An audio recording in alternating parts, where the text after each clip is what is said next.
بسم اللہ الرحمن الرحیم۔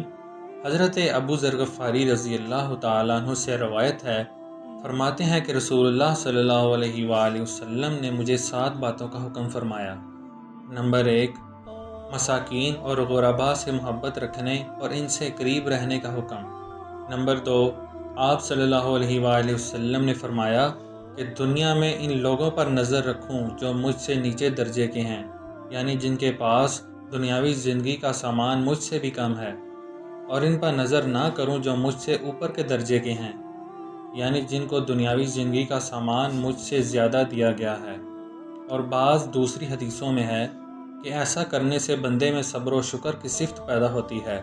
نمبر 3، کہ میں اپنے اہل قرابت کے ساتھ صلہ رحمی کروں اور رشتہ کو جوڑوں، یعنی ان کے ساتھ وہ معاملہ اور سلوک کرتا رہوں جو اپنے عزیزوں اور قریبوں کے ساتھ کرنا چاہیے، اگرچہ وہ میرے ساتھ نہ کریں۔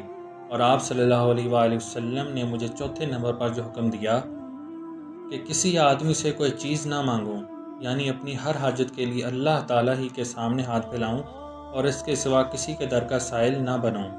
نمبر 5، ہر موقع پر حق بات کہوں اگرچہ وہ لوگوں کے لیے کڑوی ہو۔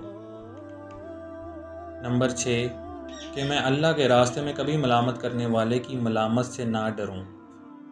نمبر 7، کہ میں کلمہ لا حول ولا قوۃ الا باللہ کثرت سے پڑھا کروں، کیونکہ یہ سب باتیں اس خزانے سے ہیں جو عرش کے نیچے ہے، یعنی یہ اس خزانے کے قیمتی جواہرات ہیں جو عرش الہی کے نیچے ہیں، اور جن کو اللہ ہی جن بندوں کو چاہتا ہے عطا فرماتا ہے، اور کسی کی وہاں دسترس نہیں ہے۔ بحوالہ مسند احمد، معارف الحدیث۔